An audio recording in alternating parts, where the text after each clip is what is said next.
And so you talk about this so much in your work, in your book, like relationships are challenging, they're difficult. I think you've been together now for over 30 years, 31 years. Congratulations. October, yeah. Okay, amazing. 31 years. Congratulations. Thank you. That's incredible and so inspiring in so many ways. My wife and I have been together for 10 years.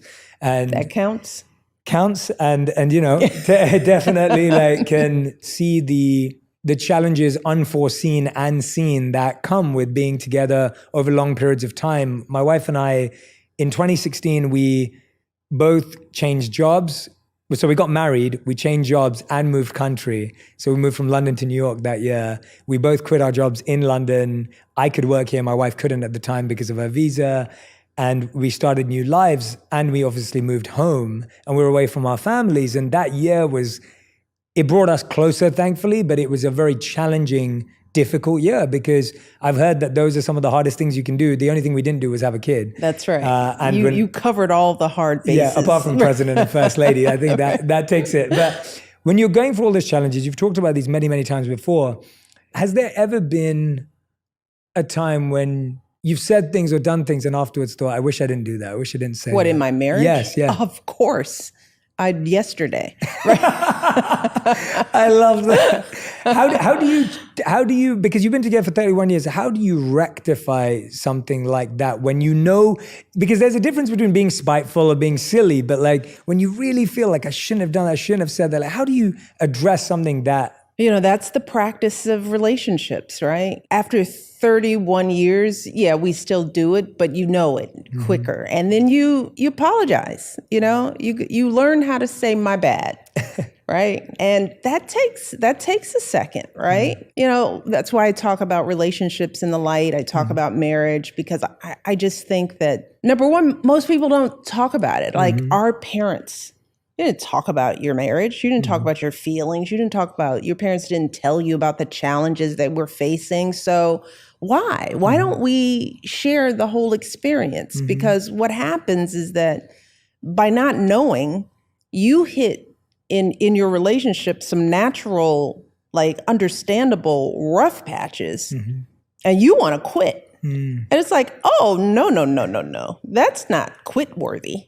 That's just the nature of things. You know, that's why I joked. It's like, oh, you're mad at your partner. You're mad for a year and you think the marriage is over? Nah. You're going to have decades of, I don't know if I like you, you know, because over the span of a 30-year marriage, yeah, you cobble together enough arguments and you got a decade, right?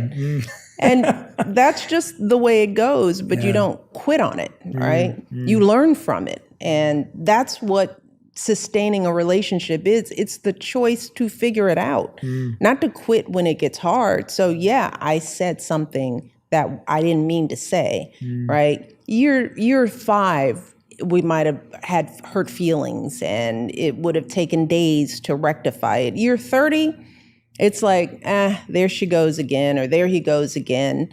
I know how to talk to him about it and when, because we've practiced it. We've made a lot of mistakes. We've gotten it wrong. And after 31 years, we're getting better at it. And it gets better and better and better. You know, look, if you lived with your roommate for 30 years, you would hate them at some point in time. But it wouldn't be some defining thing. You have friendships. If they last long, you're going to have some falling out. Why do we put so much pressure on marriage to not be hard? It's the natural hardest thing you will ever do, which is to try to build a life with another person who wasn't raised in your shoes, who has a totally different temperament, right? And you're like having other people with them.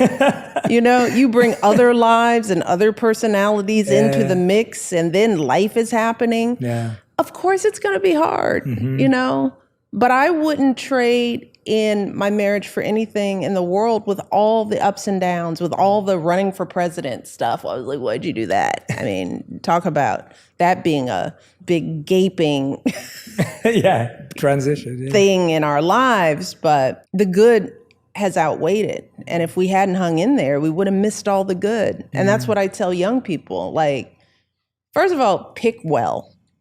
Pick somebody you respect and like. Start there, right? And then remember that that's who they are. And then understand that with that, they are going to be, and you are going to be deeply, deeply flawed. And you're going to make a whole lot of mistakes, right? But in the end, you can look that person in the eye and you go, you're still the person that I like and love and respect, and we can figure this out. Yeah. So I share that because I don't want people looking at me and Barack like hashtag couples goals and not know that, no, there are some broken things that happen even in the best of marriages. Absolutely.